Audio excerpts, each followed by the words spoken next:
საღამომშვიდობისა, მე კიდევ ერთხელ მივესალმები მაყურებელს და დღევანდელ ჩვენს გადაცემაში მოვისმენთ განსხვავებულ პოზიციებს ორ ძირითად თემაზე ქვეყნის თავდაცვა და მოსალოდნელი საფრთხები, რატომ მოითხოვეს ქრისტიან-დემოკრატებმა უშიშროების საბჭოს მოწვევა და როგორ დასრულდა ერთსაათიანი დახურული სხდომა, რომელსაც ოპოზიცია და ხელისუფლება ესწრებოდა. რამდენიმე წუთში პირდაპირ ჩართვა პრეზიდენტის სასახლიდან და თავდაცვის სამინისტროდან და ასევე ბრძოლა თბილისისთვის 8 თვიანი კონსულტაციების შემდეგ ოპოზიცია და უმრავლესობა საარჩევნო ბარიერზე შეთანხმდა.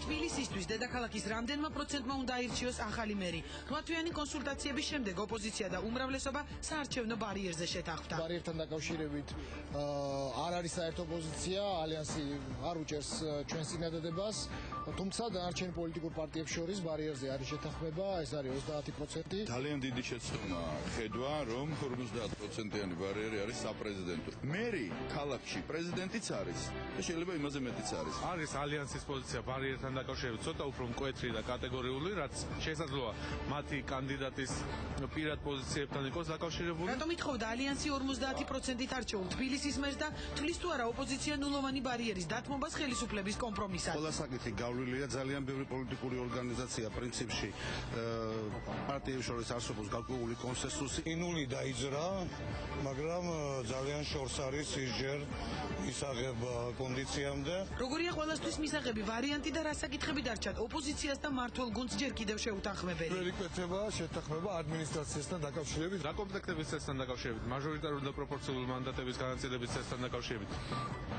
და ადმინისტრაციასთან დაკავშირებით შეთანხმება მიღწეულია. ის როგორ წარმოუდგენია არჩევნებისთვის შესაფერისი გარემოს შექმნა და ვინ რა ცვლილებებს ითხოვს საარჩევნო კანონში. განსხვავებული პოზიციები ერთ სტუდიაში. დავით უსუფაშვილი, ჯონდი ბაღათურია, ლევან ვებხვაძე, პავლე კუბლაშვილი პოზიციაში. თავდაცვის მინისტრი პარლამენტში რატომ დაიბარეს ბაჩუ ახალაია ანტიკრიზისულ საბჭოზე. გაითვალისწინებს თუ არა ძალოვანი უწყების პირველი პირი დეპუტატების წინადადებებს. ჩვენ ყოველთვის უნდა ვიყოთ მზად იმისთვის, რომ ნებისმიერ დროს შეიძლება ძირითადად ფიქრიათ უნდა ვთქვათ, შეიძლება რუსული აგრესიის მსხვერპლი გახდეთ. ორსაათიანი დახურული შეხვედრა, რა შეკითხვები ჰქონდათ დეპუტატებს თავდაცვის მინისტრთან და რა ინფორმაცია მიიღეს ანტიკრიზისული საბჭოს წევრებმა ბაჩუ ახალაიასგან. ჰქონდათ კითხვები ბატონ გიასაც და სხვებსაც არსებულ ვითარებასთან დაკავშირებით და იმასთან დაკავშირებით თუ რა საქმიანობა მუშაობა მიმდინარეობს ამ ეტაპზე თავდაცვის სამინისტროში. ქვეყნის თავდაცვა და მოსალოდნელი საფრთხეები რატომ მოითხოვეს ქრისტიან-დემოკრატებმა უშიშროების საბჭოს მოწვევა. კარგი იქნება თუ საბჭოს წევრები მოისმინენ როგორც შინაგან საქმეთა მინისტრის მოხსენებას, ასევე თუ მოისმენ საგარეო საქმეთა მინისტრის მოხსენებას. ოპოზიცია და ხელისუფლება პრეზიდენტთან ისევ ერთი მაგიდის ირგვლივ იკრიბება. რა საკითხებს განიხილავენ უშიშროების საბჭოს გაფართოებულ სხდომაზე? გაცილებით უფრო ფართო კონსენსუსის გამომხატველი იქნება ის პოლიტიკა, რაც ქვეყანამ უნდა განახორციელოს ამ ძალიან დიდ პრობლემასთან მიმართებაში. ეკა ტყეშელაშვილი უშიშროების საბჭოს მდივანი და ბაჩუ ახალაია თავდაცვის მინისტრის სტუმრად პოზიციაში.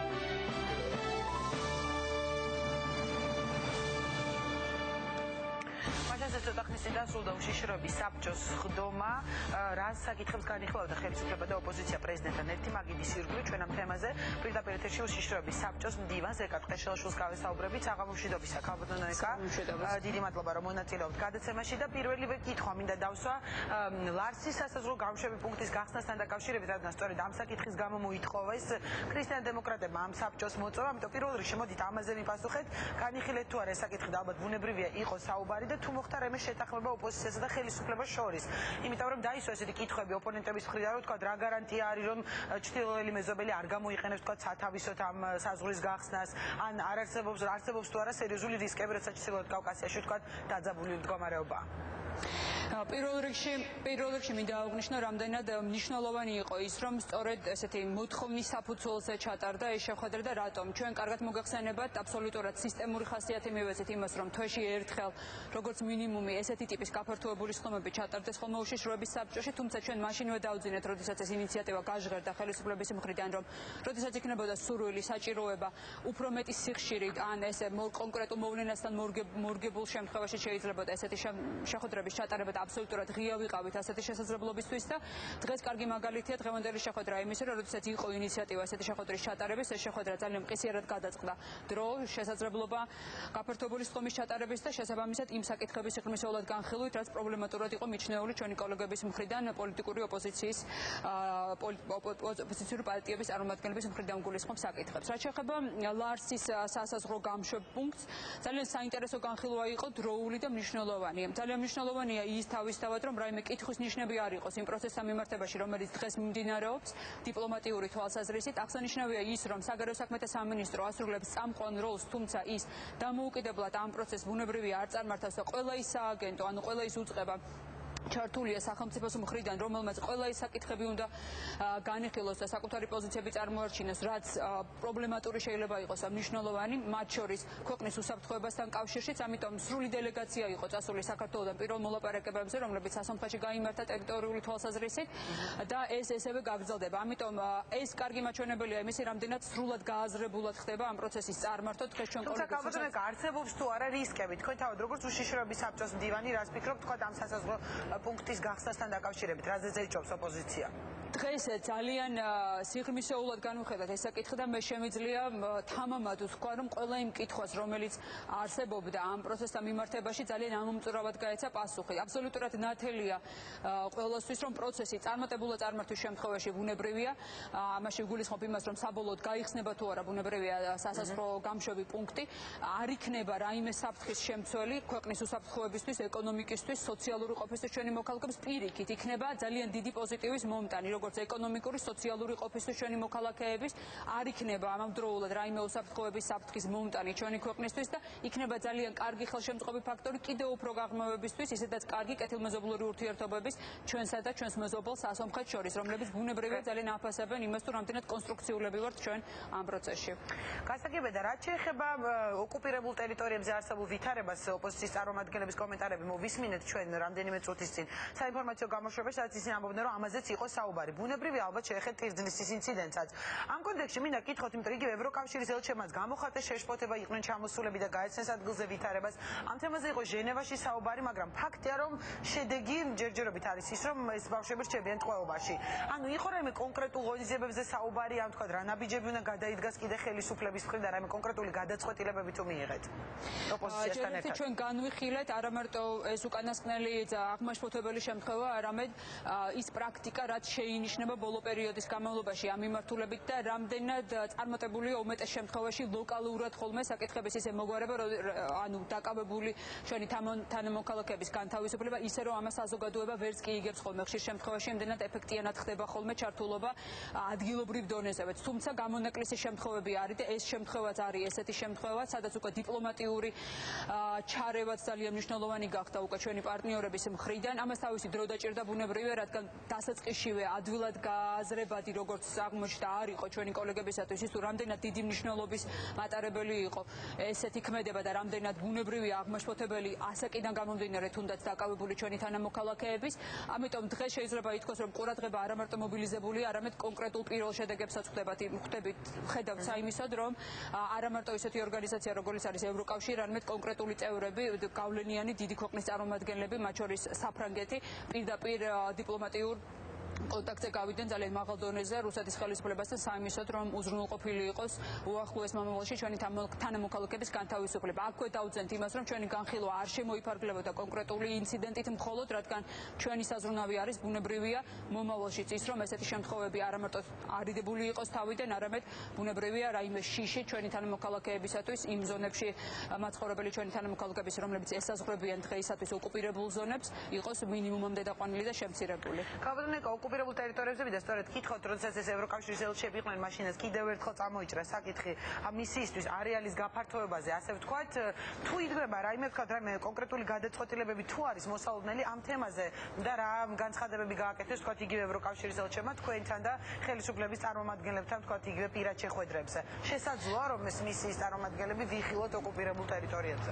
შესაძლებლობის კვალობაზე ძალიან ძნელი იქნება რაიმე კონკრეტული ვადის ან შესაძლებლობის ზუსტად განსაზღვრა დღეისათვის. პოლიტიკურად იმის გააზრება ბუნებრივია ევროკავშირის მხრიდან არის ძალიან ნათელი, რომ დღეს ევროკავშირის მისიას არ ეძლევა სრულად თავისი მისიის შესრულების შესაძლებლობა, არ წყდება მცდელობები საიმისოდ, რომ არეალი მათი არ გაფართოვდეს მისიის და შესაბამისად მთელი საქართველოს ტერიტორია მოიცვას. ეს ძალიან მნიშვნელოვანია, რადგან რუსეთი ცდილობს შეაჩვიოს იმ აზრს საერთაშორისო თანამეგობრობა, რომ იქ საერთაშორისო მისიებს ამ შემთხვევაში უკვე ევროკავშირის მონიტორინგის მისიას არ უნდა კონდეს შესაძლებლობა შესვლის და ამით თითქოს დროთა განმავლობაში უკვე შეწყდეს კიდეც მცდელობები და დიპლომატიური ზეწოლა რუსეთზე. ჩვენ საპირისპირო რეაქციას ვხედავთ, ზეწოლა სახეზია და რეაგირება ევროკავშირისგან, თუმცა გულახდილები რო ვიყოთ იმის მოლოდინი, რომ დღეს ან ხვალ უახლოეს მომავალში შესაძლებელია რუსეთის პოზიცია დათმობილი იყოს ამისად, რომ მისია შეძლოს ოკუპირებულ ტერიტორიებზე შესვლა, დღეს ნაკლებს ავარაუდოა. თუმცა ეს არის ის ერთ-ერთი მნიშვნელოვანი ამოცანა, რაც დღეს დიპლომატიური თვალსაზრისით რუსეთზე ზეწოლის კუთხით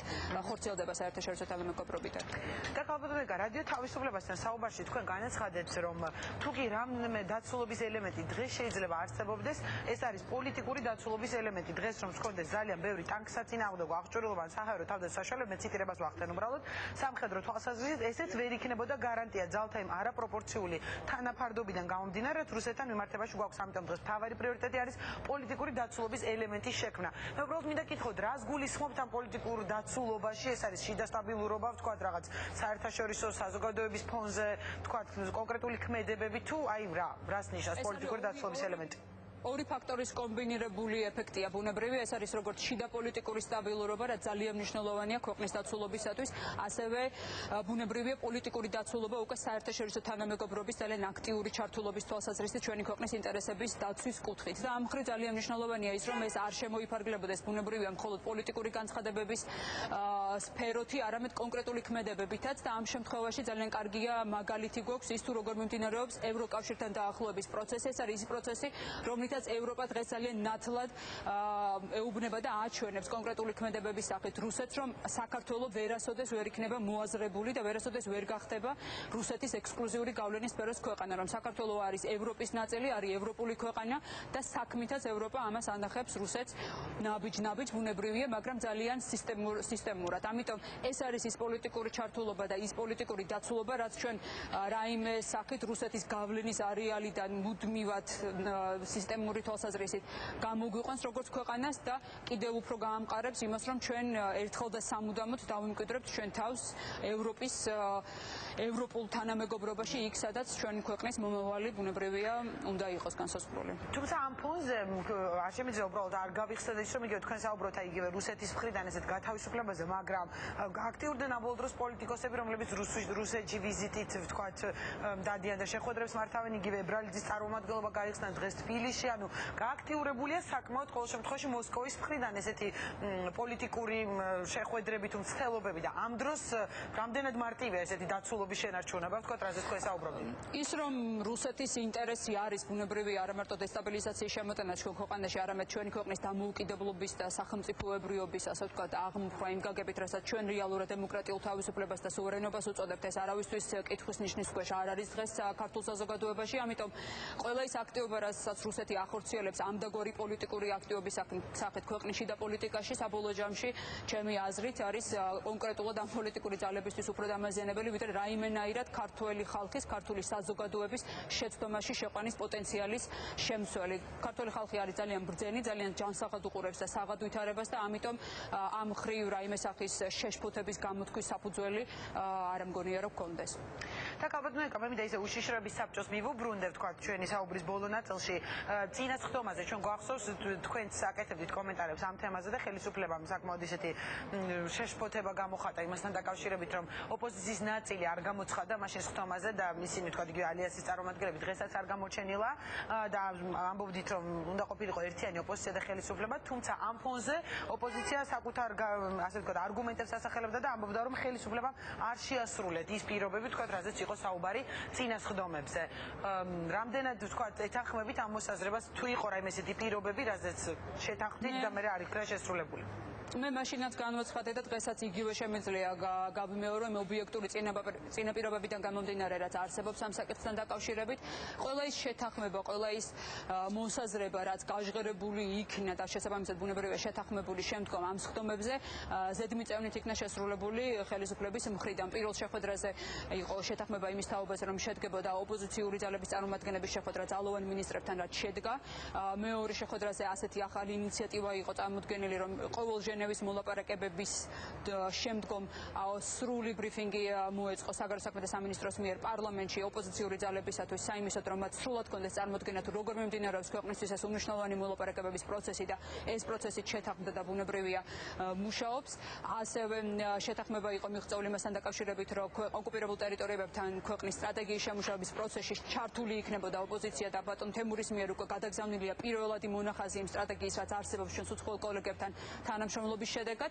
ამიტომ დღეს ასევე წამოყენებული იყო ინიციატივა მასთან დაკავშირებით, რომ უფრო მჭიდროდ ვითანამშრომლოთ ჩვენ ქვეყანაში კრიზისების მართვის სისტემასთან მიმართებაში, რადგან ძალიან აქტიურად მუშაობს უშიშროების საბჭო ჩვენს ბრიტანელ კოლეგებთან ერთად ძალიან სერიოზული მონახაზი არსებობს უკვე იმისი თუ როგორი სახით უნდა ჩამოყალიბებს ქვეყანაში უფრო ეფექტური და ეფექტიანი იმავდროულად კრიზისების მართვის სისტემა და ძალიან მოხარული ვარ რომ ესეთი ინტერესი არის ამ საკითხთან მიმართებაში ჩვენი კოლეგების მხრიდანაც და უკვე მომავალ კვირაში ჩვენ გავმართავთ შეხვედრას და ძალიან დეტალურად სიღრმისეულად გავივით ამ საკითხებს. ეს არის ძალიან დინამიური მუშა პროცესი და ვისაც სურს ჩართულობა და ამ მხრივ საკუთარი წვრილი შეტანა ამ საკითხების განხილვაში და შესაბამისი გადაწყვეტილებების მიღებაში ჩვენ მხოლოდ მივესალმებით მათ ასეთ გადაწყვეტილებას და შემდგომშიც ექნებათ შესაძლებლობა შემოუერთდნენ ამ პროცესს. სწორედ ეს ვიდა და მე კითხავ, ნუ კვლავ ღია აქვთ კოდუშრობის საბჭოს გაფართოებული სხდომის კარი, თუ შეიძლება ასე ითქვას, სხვა ოპოზიციონერებისათვის, თქვათ მის დღეს წინა სხდომას, ან საერთოდ არ დასწრებიან ამ სხდომას. ბუნებრივია ეს კარი დღეს მაგალითად ამ სხდომისთვისაც ყველა იმ წარმომადგენელმა, რომელიც არ დაესწრო წინა შეხვედრას, მაინც მიიღეს მოპატიჟება და მათთან ბუნებრივია კიდევ ერთხელ ქონდათ შესაძლებლობა გადაიწყვიტათ, სურდათ თუ არა მიიღოთ მონაწილეობა და ესეც პოლიტიკურად ძალიან გააზრებული, სწორი გადაწყვეტილებაა ჩემის აზრით, რომ ჩვენ გავაგზავნოთ ჩვენი მცდელობა საიმის რომ კიდევ უფრო გავაფართოვოთ წრე იმ ძალების, რომლებიც პოლიტიკურ ძალიან სერიოზულ სიღრმისეულ დიალოგში მიიღებენ მონაწილეობას ქვეყნის საკეთილდღეოდ. ძალიან დიდი მადლობა ქალბატონაიკა, რომ მიიღეთ მონაწილეობა ჩვენს გადაცემაში. უშიშროების საბჭოს დივანი ეკატყეშელაშვილი პასუხობდა პირდაპირ ეთერში ჩვენ შეკითხვებს და ჩვენი სტუმარი ასევე უნდა ყოფილიყო თავდაცვის მინისტრი ბაჩო ახალაია, თუმცა მე მეუბნებიან რომ ისიც ესწრებოდა უშიშროების საბჭოს სხდომას და როგორც ჩანს ამ დრომდე თავდაცვის მინისტრი ვერ გათავისუფლდა, ამიტომ ახლა რეკლამა და რეკლამის შემდეგ ჩვენ დავბრუნდებით სტუდიაში. ჩვენი მომდევნო სტუმრები, ჩვენი თემა იქნება ბრძოლა თბილისისთვის, დავით უსუფაშვილი, ჯონდი ბაღათურია, ლევან მეფხაძე ოპოზიციიდან და მართველი გუნდა პავლე კუბლაშვილი და ასევე თავდაცვის მინისტრის ბაჩო ახალაიას პირდაპირ ჩართვა.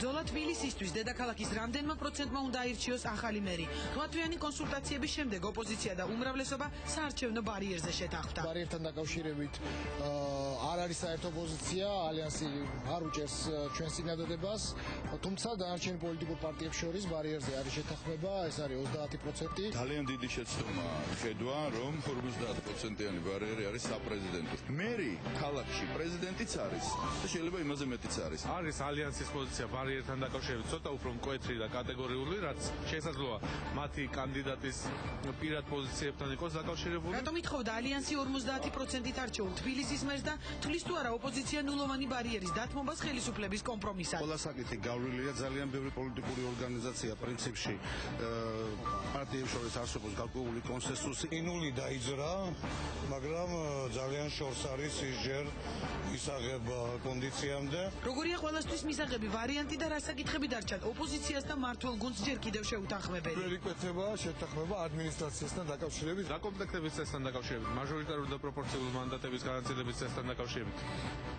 და ადმინისტრაციასთან დაკავშირებით შეთანხმება მიღწეულია. ვის როგორ წარმოუდგენია არჩევნებისთვის შესაფერისი გარემოს შექმნა და ვინ რა ცვლილებებს ითხოვს საარჩევნო კანონში. განსხვავებული პოზიციები ერთ სტუდიაში. დავით უსუფაშვილი, ჯონდი ბაღათურია, ლევან მეფხაძე, პავლე კუბლაშვილი პოზიციაში.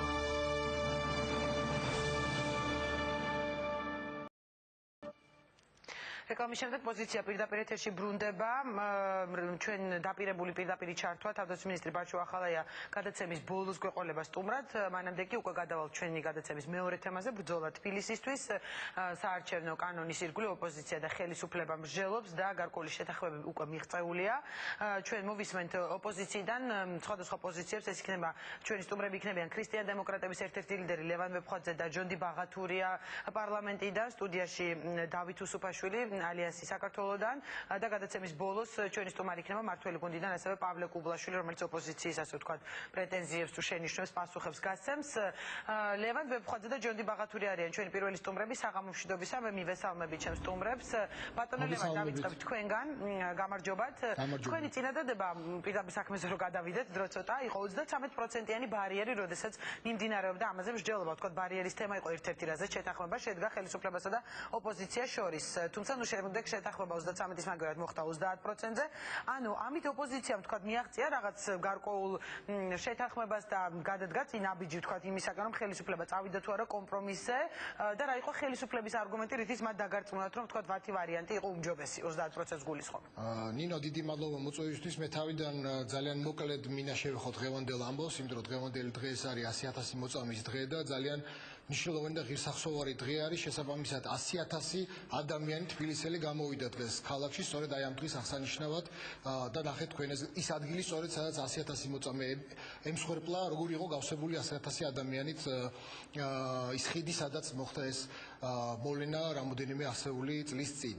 ეხლა რაც შეეხება იმ ფაქტებს, ხადია თბილისელებს სიმართლე გითხრათ, ნინო, ძალიან ნაკლებად აინტერესებთ. ეხლა ჩვენ 25-ზე ვიმსჯელებთ, 30% იქნება 33, 37. თბილისელების ძალიან მნიშვნელოვანია კონკრეტული პრობლემების მოგვარება, რომელიც მათ ყოველდღიურ ყოფას და ყოველდღიურ სოციალურ საკითხებს ეხება და შესაბამისად თუმცა ეს ალბათ კანდიდატები თავის პროგრამას წარმოადგენენ. ხო, ნინო, გისმენ აბსოლუტურად მართალს ამბობ. შესაბამისად მთავარია თბილისელებმა ძალიან კარგად გაიგონ, რომ თუკი მათი არჩევანი იქნება ადეკვატური იმ ვთქვათ ხმებისა, რასაც ისინი პარტიების გადაანაწილებენ პარტიების მიხედვით და არჩევნები ჩატარდება სამართლიან გარემოში, მაგრამ მაშინ შესაძლებელია ის შედეგი, რომელიც დადგება არჩევნების შემდეგ, აისახოს მათ ყოველდღიურ ცხოვრებაში. აი ამდენად არის მნიშვნელოვანი ეს პრობლემები 25-30% და შემდეგ. ეხლა რაც შეეხება თვითონ თემას. თემა არის ძალიან რთული, იმიტომ რომ ჩვენ რამოდენიმე კვირის განმავლობაში, ბოლო რამოდენიმე პერიოდი პრაქტიკულად ვიყავით გაჩერებული და გაჭედილი. არასწორად იქნა სხვა შორის ახმული და გაგებული, თითქოს ჩვენ გამოვედით რაღაც ინიციატივით. ჩვენ ვამბობდით, რომ თბილისში უნდა იყოს მაღალი ლეგიტიმაცია მერის, უნდა იყოს 50%-იანი ბარიერი, მაგრამ იყო გარკვეული მოცემულობა ნინო იმისა, რომ ეს შეთანხმება გარკვეული წითელი ხაზები არსებობდა ხელისუფლების ერთის მხრივ, რომელიც ამბობდა, რომ არანაირი ბარიერი არ უნდა იყოს და მეორეს მხრივ დანარჩენი ოპოზიცია, რომელიც ამბობდა, რომ 50%. ეს პროცესი იყო გაჭედილი ბოლო რამოდენიმე კვირის განმავლობაში და ჩვენ შევეცადეთ რაღაცა გამოსავალი მოგვეძებნა. ანუ გარკვეულწილად ორივე მხარემ დათმო ამას გულისხმობთ? ამაზე იყო საუბარი, რომ ჩვენ თავიდანვე ვთქვი მე სხვა შორის იმ დილას, როდესაც პირველად გაჩნდა ჩვენი შემოთავაზება მხარეების მიმართ, რომ შეიძლება ჩვენ ორივე მხრიდან წითელ ხაზებს ვარღვევთ, შეიძლება ორივე მხარისთვის მიუღებელი იყოს რასაც ჩვენ ვამბობთ, მაგრამ ჯობია პოლიტიკური პროცესი გადავიყვანოთ რაღაცა კონსტრუქციულ ჭრილში, მოლაპარაკებების ჭრილში და შედეგი ვეძიოთ, იმიტომ რომ წინამდე შემთხვევაში ყველანი დაზარალდებიან, იმიტომ რომ წინამდე შემთხვევაში საბოლოო ჯამში თუ ჩვენ პროცესიდან გამოვიდოდით, მივიღებდით იმას, რომ ხელისუფლება აუცილებლად ჩაატარებდა არჩევნებს, ოღონდ ჩაატარებდა ისე, როგორც აქამდე ატარებდა, როგორც 2006 წელს ჩაატარა და რომლის შედეგადაც მხოლოდ 3 ოპოზიციონერი მოხვდა საკრებულოში 37-დან. ესეც გასათვალისწინებელია. და დღეს სხვათა შორის ძალიან უცნაური ფრაზები გაიჟღერა, მე უთმენდი რამოდენიმე პარტიის წარმომადგენელს, რომელიც ძალიან კრიტიკულად გამოვიდა ჩვენს მიმართ, რომ ეს ქრისტიან-დემოკრატების შემოთავაზება და შემდეგ და ბჭყალებში რაღაცა ასე ვთქვათ შეთქმულების თეორიები გაიჟღერა. ეს იმ პარტიების წარმომადგენლები არიან, რომლებმაც აი ძველი სისტემით მიიღეს 2006 წელს არჩევნებში მონაწილეობა, აპრიორი როცა იგრძნობდნენ, რომ წააგებდნენ ამ არჩევნებს და შესაბამისად მე არ მინახე პერსონიფიცირება, იმიტომ რომ მე გაცილებით მეტ პატივისცემ საკუთარ თავს, ვიდრე ისინი, ვინც ჩვენზე ლაპარაკობენ და მე მინდა მათ გასაგონად თქვა, რომ თუ ვინმეს გონია რომ გაცილებით მეტის მიღწევა შეუძლია, მე ლეონ ფხოძე შემიძლია მას დაუთმო ჩემი ადგილი იმ სამუშაო ჯგუფში და მე ერთად უყურებთ გვერდიდან მე და შედინო როგორ რა პროცესებს გამოიტანენ ხელისუფლებასთან მოლაპარაკების შემდეგ ეს ადამიანები. ამ ადამიანებს მე გამიშთა საკმაოდ დიდი ეჭვი რომ გაჩნდა გარკვეული ჯგუფი ადამიანების ოპოზიციაში, რომლებსაც არ უნდათ რომ რაღაცა კონკრეტული შედეგი დადგეს. ჩვენი მიზანი არის კონკრეტული შედეგი, ჩვენი მიზანია ის რომ გავაუჯებესოთ გარემო და ჩვენი მიზანი არის ის რომ საარჩევნო პროცესი უნდა ტარდებოდეს გარკვეულ კონსენსუსის გარემოში. ანუ ეს შეთანხმებები, რომელიც ხორციელდება და იმედი გვაქვს რომ ეს ამით არ გაჩერდება, იმიტომ რომ საბოლოო ჯამში პაკეტზეა საუბარი, იმიტომ რომ ერთ და ორ გადაწყვეტილებაზე ვერ გავჩერდებით.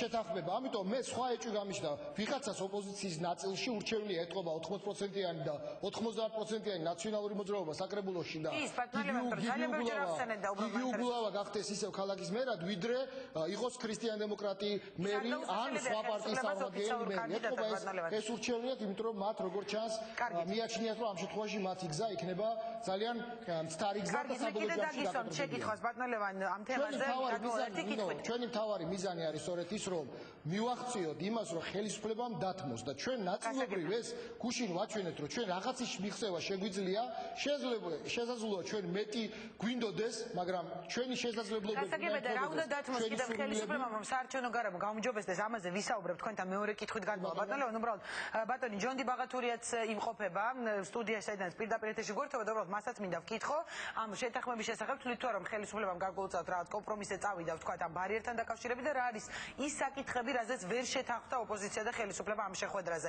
თუ შეიძლება თქვენ ამ ნაწილზე გვესაუბროთ საღამოს მშვიდობის, საბატონო ჯონდი. საღამოს მშვიდობისა, მინდა გითხრათ, რომ ხელისუფლებამ დათმო იმდენი, რამდენის დათმობის აუცილებლად დაინახა. მინდა გითხრათ, რომ არსებულ ვითარებაში არის მაქსიმალური შესაძლებელი შედეგი მიღწეული.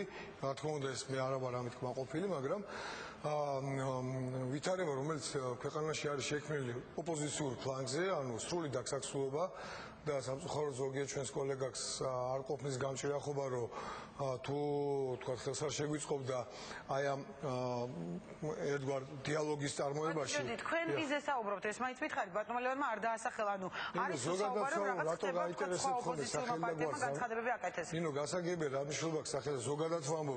როდესაც ვინმე ხელს როდესაც ადამიანს არ შეუძლია რომ ხელი შეგიწყოს, უნარი უნდა გამოიჩინოს, რომ ხელი მაინც არ შეგიშალოს, მაგრამ როცა სრული დაგსაქსულობაა და ასეთი გამჭირახობას ვერ იჩენს ზოგიერთი, ცოტა, მაგრამ ზოგიერთ ჩვენი კოლეგა, რა თქმა უნდა, მიღწეული შედეგი არის ის მაქსიმუმი, რაც ასეთ ვითარებაში შეიძლებოდა მიღწეულიყო. იმიტომ რომ ყველა ადამიანს, ყველა ხელისუფალს აქვს იმდენი ძალაუფლება, რამდენის აღებასაც ეს ხელისუფალი ახერხებს და დათმობს იმდენ ძალაუფლებას, რამდენსაც შენი სწორი გონივრული გამჭირახი მოქმედები დაათმობინებთ. ეს არის ის, რაც ისი დათმობინება ჩვენ მოვახერხებთ. ბატონო ჯონდი, დრო ცოტა გვაქვს და მინდა უბრალოდ მოვასწროთ. იგივე ადმინისტრაციასთან დაკავშირებით მოვისმენთ თქვენი კომენტარი, ამბობდით რომ შეთანხმება ვერ შედგანო. რა არის ისეთი ძალიან მნიშვნელოვანი საკითხი, ბუნებრივია ძალიან ბევრი პუნქტია, რაც ყველა ნაწილში არის უცნობი. მინდა გითხრათ პოზიტიურად. რა არის კონკრეტული, რაზეც ვერ შედგა შეთანხმება? გასაგებია, ყველა ნაწილში არ ვიცნობ, რა თქმა უნდა, პოზიტიური არის ცვლილება სისტემის და ჩვენ შევთანხმდით, რომ პროპორციული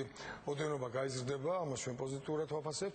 რაც შეეხება 50%-იან ბარიერს, ეს იყო ჩვენი კოლეგების ოპოზიციიდან ჩვენი კოლეგების პოზიცია, ამიტომ ჩვენ მხარი დაუჭირეთ მათ ამ სხდომაზე, თუმცა იკვეთება, რომ შესაძლოა ჩვენი ეს კოლეგები ეს ნაწილი მის დააყენა 50%-იანი ბარიერის მოთხოვნა და ხელისუფლება შეეძლონა ბარიერის ირგვლივ მოლაპარაკებას, სანამ შემდეგი სხდომა შედგება, ამიტომ ჩვენ არ ჩავერევით, რა თქმა უნდა, ხელს არ შეუშლით ამ შეთანხმებაში.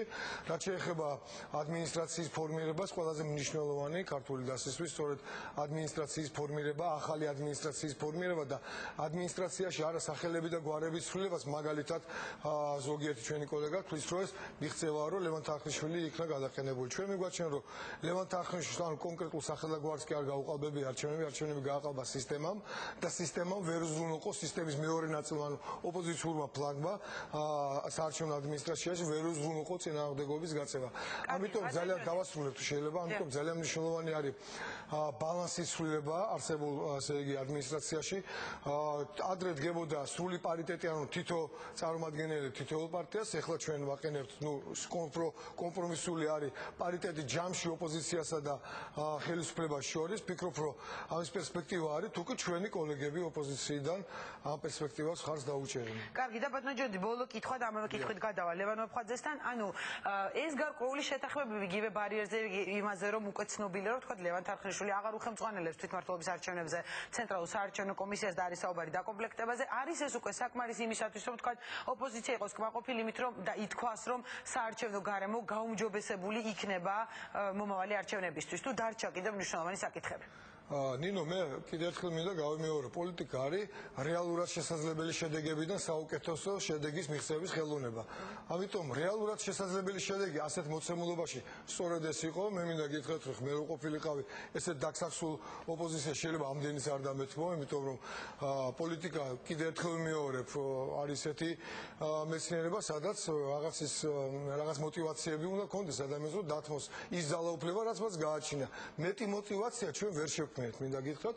ამიტომ მე ხა საკუთარ თავზე და ქართულ დაზზე რო არ ვისაუბრო, კოლეგები ჩვენი ოპოზიციიდან ვინც მონაწილეობდა ამ მოლაპარაკებებში, განსაკუთრებით ალიანსის შემოსვლა ცოტა უფრო გააქტიურა შემდგომში, რა თქმა უნდა, იმიტომ რაოდენობრივად გავიზარდეთ და მეტი საშუალებები გაშა. თავისთავად ეს ძალიან ბუნებრივი იყო, კიდე მეტი რო ჩართული იყო ამ პროცესში, რა თქმა უნდა, უფრო უკეთესი შედეგი იქნებოდა, მაგრამ ეს არის შედეგი, რის მიღწევა ჩვენ მოვახერხეთ. მინდა პირდაპირ გითხრათ, ჩვენ რო კონსულტაციები გეწარმოებია ამ მართულებით, თქვათ, გაზაფხულზე, აპრილის პერიოდში, შედეგი იქნებოდა სადღაც 2-ჯერ 3-ჯერ უფრო მეტი. რა თქმა უნდა, უფრო მეტი მოტივაცია ჰქონდა, მაშინ ხელისუფლებას დაეთმოდა.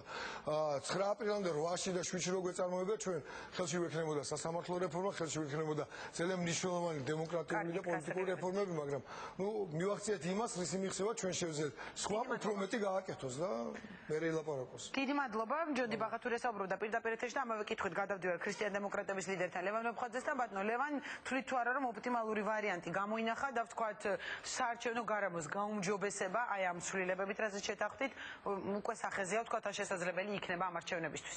ცხადია რომ პრობლემები ნინო არის, ცხადია ხანდახან ოპტიმალური და კომპრომისული. გაუმჯობესებული რო არის ფაქტია, იმიტომ რომ ჩვენ ქონდა თბილისში საარჩევნო სისტემა, როდესაც 25 გარანტირებული ხმა ქონდა მართველ გუნდს და პლუს 12 ადგილიდან სულ მცირე 7-8 ადგილი მისი იყო. ანუ 20 რაც არ უნდა ასე ვთქვათ ხმები მიეღო პირველ ადგილზე რომც გასულიყო, ავტომატურ რეჟიმში 25 ხმა ჯიბეში ედო პლუს იქიდან 7-8, ანუ 17 ხმიდან სულ მცირე 33-34 გამოსდიოდა ყველა ვარიანტში ხელისუფლებას.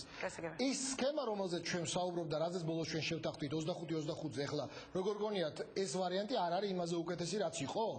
ამიტომ მე მგონია რომ მე აბსოლუტურად ასე ვთქვათ ვიზიარებ ამ პოზიციას, რაც ბატონმა ჯონდიმ თქვა და ამაზე ჩვენ ქონა სამუშაო ჯგუფზე საუბარი, რომ შემდგარიყო ეს შეხვედრები, ჩვენი კოლეგები რო ყოფილიყვნენ გაცილებით უფრო ასე ვთქვათ პრინციპულები იმ მომენტში და თავის თავში ძალა ენახათ, რომ ჩვენ აპრილში, მაისში ამ სამუშაო ჯგუფი კი არ გაგვეჩერებინა, არამედ პირიქით აქტიური სამუშაო გეწარმოებინა მიტინგების ფონზე, ჩვენი შედეგი იქნებოდა აბსოლუტურად განსხვავებული. დღეს 50% არავინ არ ასე ვთქვათ შეგეკამათებოდა, 50% იქნებოდა უკვე ასე ვთქვათ მაგიდაზე. აი ამავე კითხვით გადავალ მე ჩემს სტუმართან, ბატონო ლევან, დიახ დაასრულეთ და მე ერთი რამე მინდა თქვა, ნინო, ის რითაც დავიწყე, მით მინდა დავამთავრო, უბრალოდ დღეს ერთი სიტუაცია, მოკლედ ვიტყვი, ერთი სიტუაცია შეიქმნა ძალიან საინტერესო, როცა ჩვენ მსვლელობაზე ვერთდებოდით რედისიონის ანუ ყოფილი ევერის წინ მოედანზე ვიყავით შეკრებილები, ცოტა ვთქვათ კიდევ ერთხელ გამეცინა, რომ რატო როგორი ნარციზიზმით არის ჩვენი ხელისუფლება შეპრობილი ამ ქვეყანაში, რომ პირველი რაც გააკეთა, როცა გახდა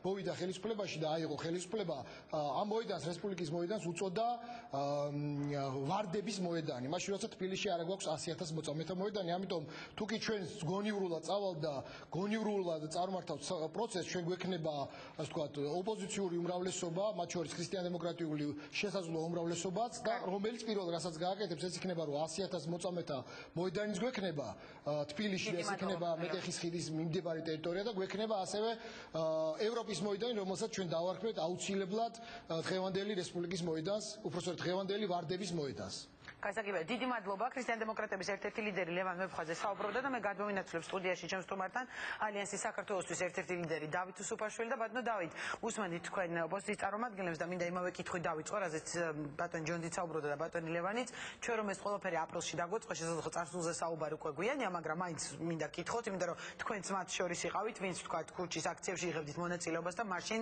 ჯერ მოლაპარაკების მაგიდასთან თქვათ არ თანხმდებოდით ამ საარჩევნო კანონზე მუშაობაში მონაწილეობას. ფიქრობთ რომ უკეთესი შედეგი შეიძლებოდა ოპოზიციას მიეღო, ან იგივე 50%-იან ბარიერზე ვთქვათ გადაწყვეტილებისთვის მიეღწია. მოგესალმებით გავუტანინო. პირველი რაზეც ვფიქრობ აქ სტუდიაში ყოფნისას არის ის რომ ალიანსი საქართველოსთვის რესპუბლიკელები და მეც პირადად დღევანდელ ვითარებაში ვართ 4 ცეცხლში ვარ და ჩვენ ეს არ გვანაღლებს ასე ვთქვათ. ამ 4 წელში ვიგულისხმებდი ოპოზიციური პარტიების ნაწილს, რომელსაც არჩევნების გაგონება არ უნდა საპარლამენტო ოპოზიცია, რომელიც ჩემი აზრით ცოტა ნაადრევად ზეიმობს გამარჯვებას, თუმცა გამარჯვება შესაძლებელია. ხელისუფლება, რომელსაც ესეთი პოზა უკავია, რომ გველეშაპს წყალი რომ აქვს დაგუბებული და თუ კარგად მოიქცევი, გამოუშვებს, ანუ პატარა დათმობასაც კი ასახებს დემოკრატიის გამარჯვებად და მედია, რომელიც რატომღაც მეორე დღეა ამ კონკრეტულ საკითხზე აკეთებს ტირაჟირებას ტყუილის. როგორც ჩანს, ეს ტყუილის სხვისგან ამოწოდებული მე თქვენ აგდებთ ამაში ბრალს. იმას რომ მიღწეულია შეთანხმება ხელისუფლებასა და ოპოზიციას შორის. მე მინდა პირველ რიგში ტელემოყურებელს და თქვენ შესაძლოა არ იცით ეს ამბები, განგიმარტოთ, რომ არანაირი შეთანხმება მიღწეული არ არის. ყოველ შემთხვევაში იმ ფორმატით, რა ფორმატითაც სამუშაო ჯგუფი მუშაობს NDI-ის ოფისში, NDI-ის ხელშეწყობით, ამ ჯგუფს აქვს თავისი ფორმატი, გადაწყვეტილებების მიღების წესი, კენჭისყრების პროცედურები. არაფერი არ ჩქა. აი ესეც კიდევ ერთი მორიგი ტყუილი, რომელიც თქვენ მოგაწოდეს არასწორად, კიდევ მეორე ბაქონი. შაბათს არის კიდევ შეხვედრა. სწორედ ამაშია საქმე, რომ თქვენ გაწვლიან არასწორ ინფორმაციას და ჯობია გადამოწმება ხოლმე.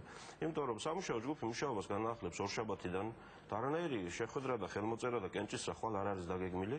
და ორშაბათს იგივე ეს ჯგუფი მუშაობს თებერვლიდან. თებერვლიდან სექტემბრამდე, სანამ ჩვენ ამ ჯგუფის მუშაობაში ჩავერთვებოდით, არაფერზე არ მომხდარა შეთანხმება, რა თუ შეთანხმება და გადაწყვეტილება, ჩვენ იქ რომ მივედით, პირველი მოვიკითხეთ თაღალდები, ვინ რა პოზიციები წარმოადგინა. ვერაფერი ვერ ვნახეთ მათ შორის ხელისუფლების მხრიდან. ხელისუფლებამ პოზიციები წარმოადგინა მხოლოდ მას შემდეგ, რაც ჩვენ ალიანსმა იქ რომ მივედით, მივიტანეთ კონკრეტული წინადადებები, პოზიციები ყველა მნიშვნელოვან საკითხზე. ეს ის წინადადებები იყო მნიშვნელოვანწილად, რომელიც ჩვენ ჯერ კიდევ დეკემბერში გაუგზავნეთ, შარშან დეკემბერში ყველა პარტიას, მათ შორის ხელისუფლებას, როდესაც ამ ჯგუფის შექმნის საკითხი დაისვა საერთოდ. ჩვენს მიტანილ წინადადებებზე ხელისუფლებამ სამჯერ ითხოვა სამუშაო ჯგუფის ხდომის გადადება და ბოლოს მოვიდა თავისი წინადადებებით და უკვე დაიწყო ამ წინადადებების შეჯერება და ეს პროცესი გრძელდება. გუშინ დროს ხდომაზე იყო, მე ვიტყოდი, მნიშვნელოვანი პროგრესი, ბევრი მნიშვნელოვანი მიმართულებით. ანუ გუშინ დროს შეთანხმება არ შედგა, თქვა საარჩევნო ბარიერზე. შეთანხმება, კიდევ გეუბნებით, NDI-ის ფორმატში გადაწყვეტილებების მიღებას, ანუ შეთანხმებას აქვს თავისი წესი. კენჭისყრაზე გამოდის საკითხი, იქ ყველა მონაწილე სუბიექტი ან ხმას აძლევს, ან არ აძლევს, იქ არის კვორუმი და ასე შემდეგ. ასეთი რამ არ ყოფილა. უმრავლესობა ამბობს, რომ თქვა ეთანხმება ამ წინადადებას. ახლა უყურეთ მაგას შეთანხმება. იმიტომ რომ შეთანხმება სჭირდება კონსენსუსი იმ ჯგუფის ფორმატის მიხედვით. ამიტომ ის ფრაზა რომ ხელისუფლება და ოპოზიცია შეთანხმდა, ან ჩვენი სტატუსი განსაზღვრეთ, მაშინ ვინ ვართ, იმიტომ რომ ჩვენ ამ წუთში ბარიერზე არავისთან არ შევთანხმებულ ვართ NDI-ის ფორმატში. ესე არც ოპოზიცია ვარ, არც ხელისუფლება ვარ, მაშინ ვინ ვართ მითხარი. არა და იქ შედვართ. ეხლა საქმე რაშია? თუ საუბარია აზრებზე, ანუ ვინ რა პოზიციას უფრო უჭერს მხარს, მაშინ მე გეტყვით რომ გუშინ წინ ხელისუფლების გარდა ყველა მონაწილე სუბიექტი მაგიდის გარშემო ვინცხედან ჩვენ გვეუბნებოდა რომ 50%-იან ბარიერს ხარს უჭერს. კი, აი ბატონმა ლევანმას თქვა პირდაპირ ეთერში ისინი ხარს უჭერდნენ. ჯონდიმას. ბატონმა ჯონდიმას. ესე იგი ჩვენთან ამ ხალხის შეთანხმება ეს არის 50%-იან ბარიერს ხარს უჭერს. მაგრამ თქვენს რომ ხელისუფლებასთან ბარიერს ჯობდა 30%. ხელისუფლებასთან 30%-იან ბარიერზე შეთანხმებას ეს ხალხი შესაძლებლად ცვლის, გასაგებია ეს პოზიცია და მე ასე ვთქვათ, მათ პოზიციას როგორ შევედავები ეს მათი პოზიცია. მაგრამ სინამდვილეში საკითხი დგას ასე. ხელისუფლებასა და ალიანსს შორის შეთანხმება არ შემდგარა და ეს შეთანხმება უნდა შედგეს. ჩვენ ალიანსი როცა მივედით იქ ჩვენი წინადადებები, ჩვენი მოსაზრებები, ჩვენ მივედით შეთანხმების ამავე თემაზე. შეთანხმებას რას უწოდებს, იცით რატო გეკითხებით, იმიტომ რომ მესმის რას უწოდებს, მაგრამ აი თქვენ ითხოვთ 50%-ს და მურჩანო სხვა საკითხს არ განიხილავთ, იმიტომ რომ ქრისტიან-დემოკრატებმა ესე ახსნეს, ხა უსმენდი უბრალოდ რომ რაღაც შუალედი იყო, ხო, რაღაც ვაჭრობა მაინც პოლიტიკას ალბათ. ეხლა ეს პოლიტიკა ვაჭრობათ არ უნდა აქციო, როცა სავაჭრო არაფერია. არა, ცუდი გადაჭრა ვაჭრობას არ გულისხმობ, ხო, მოლაპარაკების პროცესს. ჩვენ იქ მივედით ჩვენი პოზიციებით. მაგალითად, საკრებულო საარჩევნო სისტემაზე ჩვენ გქონდა მრავალმანდატიანი მაჟორიტარული ოლქების სისტემა. 25 იყო თქვენი ცერტივაც, არა? მრავალმანდატიანი 4-5 მანდატიანი ოლქები არც პროპორციულია ეს, არც მაჟორიტარული ერთმანდატიანი იმ გაგებით, რასაც ახლა ასაუბარი, სულ სხვა სისტემა შევთავაზეთ ჩვენ კოლეგებს. როცა მოვისმინეთ მოსაზრებები და სხვადასხვა პოზიციები, აქედან ჩვენც დავთმეთ. დავთქვით, რომ პროპორციული წილი თუ იქნება სათანადო, ჩვენ ერთმანდატიან მაჟორიტარობებზე შეიძლება ვიფიქროთ. ამიტომ 25-ზე ჩვენთვის მიუღებელი ვერსია არ არის. ანუ აქ შეთანხმება შესაძლებლად მიმაჩნია, შეთანხმება გადაწყვეტილების მიღების დონეზე, ხელისაწევის დონეზე, მაგრამ აქაც მნიშვნელოვანია მაჟორიტარულ ერთმანდატიან ოლქებში ბარიერის თემა. საარჩევნო ადმინისტრაციაზე ჩვენ მივედით ჩვენი წინადადებებით კონკრეტული, იყო შემხედრი წინადადებები. ამ საუბრებში იკვეთება ფორმულა, რომელმაც შესაძლოა უზრუნველყოს, ჯერ კიდევ მეორე გადაწყვეტილება მიღებული არ არის, ამიტომ ვერ გეტყვით ზუსტად. უზრუნველყოს ის, რომ ყველა დონის საარჩევნო კომისიებში ხელმძღვანელობაში მდივანი თავმჯდომარე მოადგილე იყოს ოპოზიციას და ხელისუფლებას. ჩვენი ვერსია ასეთია, რომ ერთ ოლქში თუ თავმჯდომარე ოპოზიციიდანაა, მეორე ოლქში ხელისუფლებიდან იყოს და შესაბამისად პირიქით მდივნები და მონაწილეობით. არის მნიშვნელოვანი ეს საკითხი და ამაზე ჩვენ მონაწილეობთ განხილვაშიც და შეთანხმებაში და გადაწყვეტილებაში. რაც შეეხება მერის არჩევნებს. აქ ჩვენ მივედით ჩვენი წინადადებით 50%-იანი. ამას აქვს თავისი ძალიან მარტივი ლოგიკა. ამ შემთხვევაში რა თქმა უნდა არ დავეთანხმები ბატონ ლევან ბეფხვაძეს, როგორც ზოგიერთ სხვა მნიშვნელოვან საკითხში არ დავეთანხმებოდი, რომ თითქოს თბილისელებს არ აინტერესებთ ჩვენ რაზე შევთანხმდებით. მათ აინტერესებთ საქმეები როგორ მოგვარდება. ჩვენ ასე არ უყურებთ არც თბილისელ მოქალაქეებს, არც ამომრჩევლებს, არც ჩვენსასაც და არც სხვისასაც, იმიტომ რომ საქართველოს მოქალაქეებმა თუ რამეში მიიღეს უმაღლესი კვალიფიკაციის წოდნა განათლება, ესაა სწორედ არჩევნები და საარჩევნო სისტემა.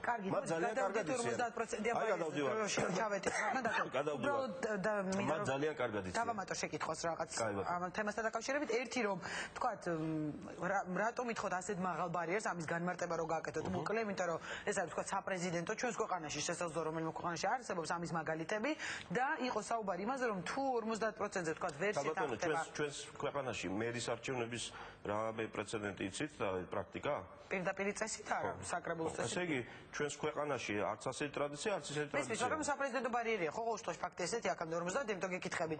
ანუ ხომ არ არის ეს პარლამენტის არჩევნებშიც იყო ასეთი ბარიერი მაჟორიტარებისთვის. როდესაც მაჟორიტარული არჩევნები ტარდებოდა 90-იან წლებში. კარგით და აქვე თქვენ განაცხადეთ და პრესაშიც იწერებოდა სხვა შორის უბრალოდ ოფიციალური განცხადებები ამ თემაზე არ მომისმენია რომ თუ 50%-ზე ვერ მოხერხდება თქვა შეთანხმება ხელისუფლებასა და ოპოზიციას და ანიან შორის შესაძლოა თქვენმა კანდიდატურამ ანუ ირაკლი ალსერემ კანდიდატურა მოხსნას თქვენ მეტსახელებმა. სერიოზული განცხადება. არ მომისმენია მე და კონკრეტულ პრესაში დაიწერა მაგრამ აქცენტს პასუხს მაგრამ ახლა არასერიოზული იმდენი თქვება ხოლმე მათ შორის. ხო ანუ არ ეთანხმებით ეგ მაინტერესებდა დაიწერა პრესაში. ასეთი მსჯელობა და განხილვა უბრალოდ არ ყოფილა, ამაზე უბრალოდ კომენტარსაც ვერ გავაკეთებ. 50%-იან ბარიერს რაც შეეხება. ჩვენი პოზიცია არის კიდევ მეორე ძალიან მარტივი. ჩვენ ვამბობთ ამ არჩევნებმა უნდა უზრუნველყოს არა მხოლოდ თბილისის და სხვა შორის სხვა ქალაქები რატომღაც გვავიწყდება, მათ შორის სხვა ქალაქებში ციტხოვდა ზოგიერთი საპარლამენტო ოპოზიცია მერის პირდაპირ არჩევნებს. და ამასაც მართველი გუნდის წევრი შევეკითხო. მართველი გუნდის წევრი გონი მოსულია. თუ შემოვა და დაждდება ჩვენ უკეთესი საუბარი გამოგვივა მე მგონი დებატების რეჟიმში. მე თავაზობ. მოსულია თუ არა, მაგრამ ეს იმიტომ რომ საინტერესო გამოვიდოდა რომ უკეთ გაერკვეოდა მაყურებელი ყველაფერში. თუ აქ არის შემოვიდეს მე მგონი. კი ბატონო, პროდიუსერის თქო რომ მე მითხრას მოსულია სტუმარი. ამ ნაწილში მერის არჩევის საკითხში 50%-იანი ბარიერი იმიტომაა საჭირო, რომ ამ არჩევნების შედეგად თბილისის მერად არჩეულ პიროვნებას უნდა კონდეს მაღალი ლეგიტიმაცია იმისთვის რომ მართოს ქალაქი და იმისთვის რომ ხელი შეუწყოს პოლიტიკურ სტაბილურობას დედაქალაქში, რომელიც ბოლო წლებში და საერთოდ მთელი დამოუკიდებლობის განმავლობაში ქცეულია ასპარეზად დაპირისპირების, გამიჯვნის, დაყოფის და ასე შემდეგ. ის ვერსია, რომელთაც ხელისუფლება მოვიდა და მათი ფილოსოფია ასეთია, მათ გითხრეს ბარიერი სულ არ გვინდა. ეს რას ნიშნავდა? რომ შესაძლოა რომელიმე კანდიდატმა მიიღოს 16%, სხვებმა მიიღონ მასზე ნაკლები და 16%-იანი მერი პიროვნება ხდება თბილისის მერი. ხო, მაგრამ ამ შემთხვევაში ეს არის სერიოზული პრობლემა. 30% ხო ქვედა ბარიერია, ხოჭება 53%. შეიძლება ხო. გავიდეს, ხო, ამასაც მეტი ექნება. ამაში ჩვენ უნდა გამოვიწყოთ ცუდი შესაძლებლობები. 31%-ით გამარჯვებული მერი ნიშნავს იმას, რომ ამომრჩევლებს 30%-ით ნაკლები აქვს, ხო, ამას გვაქვს. ამას ვლაპარაკობ. 31%-ით, ანუ დღეს რაზეც საპარლამენტო ოპოზიცია და ხელისუფლება ამბობს, რომ შევთანხმდითო. ეს ნიშნავს იმას, რომ არჩევნებზე მოსული ამომრჩევლის 69%, ესე იგი ყოველი 10-დან პრაქტიკულად 7 მიდის სახლში, ისე რომ არჩევნებში გაიმარჯვა იმან, ვინც მათ გადახაზეს, ანუ მას ხმა არ მიცეს. ესე იგი, უმცირესობის მიერ ხდება ქალაქის მმართველის ვინაობის გამოვლენა. ჩვენ ვამბობთ, გავაკეთოთ ისე, როგორც ჭირდება დღეს ქვეყანას და როგორც ჭირდება დღეს ჩვენს ქალაქს. ხო, მაგრამ თბილისელთან ნახევარზე მაგარი ვთქვათ, რომელიმე კანდიდატმა ბატონო 30 ხო ქვედა ბარიერის პრობლემა. იცით რა შეიძლება მაგრამ 31-ით გავა. იცით რა შეიძლება ვინმე იმაზეც ფიქრობს, რომ შეიძლება საქართველოში ისევ გაჩნდეს ბზეჭაბუკი 95 აიღოს. და 50 რო იქნება, მერე შეიძლება ვიღაცა მეტი აიღოს. ჩვენ ვლაპარაკობთ იმას, რომ გამოვრიცხოთ ცუდი ვერსიები. ანუ მაგრამ ბატონო ამაზე იყო კიდე საუბარი. ყოველ კითხვის პასუხისმგებლობაშიც და წამდეს. ერთი საკითხი თუ შეიძლება კომპრომისებსაც შეეხება. ჩვენ იქ არ მივსულვართ აჩემებით. ჩვენ როდესაც დავინახეთ რომ იყო ხელისუფლებისგან ამაზე განსხვავებული მოსაზრება, შევთავაზეთ სხვა მოდელიც. ეს მოდელი 50+1 არის რომში, მაგალითად, არის აღმოსავლეთ ევროპის ბევრ ქვეყანაში. ლონდონში არის ცოტა სხვა სისტემა, რომელსაც ახლაც ვთავაზობთ. იქ ლაპარაკი ამაზეა. ამომრჩეველი შემოხაზავს ნომერ პირველ არჩევანს, ყველაზე მეტად ვისი მერობაც უნდა, მაგრამ ასევე მას აქვს საშუალება შემოხაზოს კიდე სხვა კანდიდატი. ანუ მას მეორე კითხვასაც უსვამთ, რომ თქვენი რჩეული თუ ვერ ხდება, თუ პირველი ვერ არის, მაშინ ვის ისურვებდით მერად? აკეთებს მეორე არჩევანსაც. ამ შემთხვევაში თუ ვინმე 50-ზე მეტი მიიღო პირველი არჩევანი, ხდება მერი, თუ 50-ზე მეტი ვერავინ ვერ მიიღო, მაშინ მეორე არჩევანი ემატება ყველა კანდიდატს შესაბამისად და ამითი გამოვლინდება გამარჯვებული. ანუ აღარ არის საჭირო მეორე ტურის ჩატარება. ბატონო და უკუნები დაკითხოთ, როდესაც 50% ბარიერს ითხოვთ. გაქვთ იმედი, რომ თქვენი კანდიდატი 50%-ს თქვა გადალახავს თუ პირიქით? თქვა ესეთი მოსაზრებებით, რომ ზუსტად ამაშია. იმ ვარიანტზე ვაბობ, თქვა არა ლონდონოზე. ზუსტად ამაშია საქმე. თქვა ისიც, რომ თქვა მეორე ტურზეა გათვლა ოპოზიციის მხრიდან და არ გაქვთ თქვა იმის იმედი, რომ გაყავთ. პოლიტიკური ძალა იქნება პატიოსანი, მე მოვთავაზობ პატიოსნო თქვან ეს ამბავი. ჩემი აზრით, დღევანდელ ვითარებაში არც ერთ პოლიტიკურ ლიდერს ვისი მერობის თემაც არის გაჟღერებული. დღევანდელ ვითარებაში 50% პლუს 1 ხმის მიღება ცალკე აღებულს არ შეუძლია. ანუ მეორე ტურზე გაქვთ გათვლა. არც ხელისუფლებას, არა, სხვა რამე შეესახო. არც ხელისუფლებას, არც ოპოზიციას. ესე იგი ჩვენ ამ სისტემით ვუბიძგებთ ყველას, ჩვენს თავსაც, რომ ვიფიქროთ. ალასანიას თუ ოპოზიციას ბატონო და თუ ნებისმიერ ლიდერს გულისხმობთ, იმიტომ რომ სხვა კანდიდატების დადგმა. ყველაზე ვლაპარაკობ. ხო, ოპოზიციის ყველა ლიდერს გულისხმობთ. მე ვთქვი ყველა მე. არა, ხელისუფლება და ოპოზიცია მეგონა თქვით ყველაში. ეს ჩემი ტერმინოლოგია არ არის, ხელისუფლება და ოპოზიცია, ეს ცოტა სხვა ტერმინოლოგია, მე მას არ ხმარო, იმიტომ რომ ოპოზიცია არის ჭრელი, მათ შორის ისეთი, ვინც ძალიან საუბრობდა, ასეთი და კიდე სხვანაირი. გასაგებია, ხო, ნებისმიერ ლიდერს. ჩვენ ამ მოდელით ვუბიძგებთ ყველას და მათ შორის პირველ რიგში ხელისუფლებას, რომ თუ უნდა წარმატება, გამონახოს საერთო ენა ვინმესთან. და ესე რომ მე ვარ მაგარი და სხვებს ვაჯობებ, იმიტომ რომ ერთმანეთს წავკიდებ, ან რაღაცას ჩავიდენ და ამითი პირველი გავალ 51%-ით, უკვე მერი ვარ და მე აღარ მაინტერესებს. ანუ მეორე ტურზეა ხო გათვლას ხო, მაგას გულისხმობთ, თუ თქვენ ამბობთ, რომ ვერ უნდა გადავახოს. ნებისმიერი ბარიერი არის მეორე ტური. 30%-იანი ასევე მეორე ტურია. იმიტომ რომ თუ ვერავინ ვერ მიიღო 30-ზე მეტი, იქნება მეორე ტური. რა თქმა უნდა, მაგრამ თქვენ წინასწარ ამბობთ, რომ 50-ზე ვერავინ გადავახოს და იმიტომ მე გეუბნებით, რომ ის სისტემა, რომელსაც ჩვენ ვთავაზობთ, უბიძგებს ყველას, ოპოზიციასაც და ხელისუფლებასაც. მეტი თანამშრომლობისკენ, მათთან ვისთანაც ეთანამშრომლება. ეს არის ძალიან მნიშვნელოვანი. გავარკვიეთ, იქნება მოსულება ბატონი პალიკო, გავაგრძელოთ დებატებს. პროდიუსერებს თხოვ, რომ მითხრას არის თუ არა ბატონი პავლე და აქვს თუ არა სურვილი მიიღოს მონაწილეობა დებატებში, იმიტომ რომ ეს სტუმარმა უნდა გადაწყვეტოს თქვა. კი ბატონო, იმიტომ რომ მაყურებელი არის ბატონი პავლეს და პროდიუსერებს გადაწყვეტილება მაცნობს. იქნებოდა საინტერესო, რომ ჩვენი არგუმენტები ერთად უნდა იყოს, ანუ კითხავს პროდიუსერი. ნუ თუ უარზეა, ეგეთ შეიძლება ითქვას კი ბატონო. კარგი, გაარკვიეთ, ძალიან მთხო და ხო აქვე კითხვა მინდა ერთი დაგისვა და თან დროს გვეწურება და მე ან ცალკე ან ისე მოვასწრო მეორე სტუმარიც. როდესაც საუბრობთ ამ 50%-ზე, გასაგებია თქვენ ამბობთ, რომ ოპოზიციური სპექტრი არის ჭრელი, მაგრამ ოპოზიცია საპარლამენტო თუ ვინც არიან კიდე სამუშაო ჯგუფში თანხმდებიან 30%-ს. ანუ გამოსვლა მხოლოდ ალიანსი ჯერჯერობით არ მხოლოდ ალიანსსა და ხელისუფლებას შორის, მხოლოდ ალიანსსა და ხელისუფლებას შორის მიდის კამათი, სერიოზული კამათი ამ თემებზე. ბევრ თემაზე ალიანსი და ხელისუფლება. ორნაირი ასე ვთქვათ, შეკითხვა დაიშვა ამ თემაზე ბატონო. ერთი გასაგებია, რომ თქვენი ვარიანტის გატანად ცდილობთ, მაგრამ მეორე რატომ მაინც და მაინც ალიანსი? ანუ ეს თქვენს კანდიდატზე კიდათ მაინც და მაინც ვთქვათ მორგებული იყო საარჩევნო კანონი, ხო იტყვის რაღაცა. უკაცრავად, ხელისუფლება რო არ თანხმდება ჩემს ვარიანტს, მაინც და მაინც თავის კანდიდატზე უნდა. ისინი ამბობენ, რომ შუალედური იპოვეს, ხო რაღაც კომპრომისზე წავიდნენ. მათ ნულოვანი ბარიერი უნდა. რას ნიშნავს? მეც მოვდივარ შეთანხმებებზე. 45-ზე შევთანხმდეთ. აი ახლა ვთავაზობ ხელისუფლების წარმომადგენელს.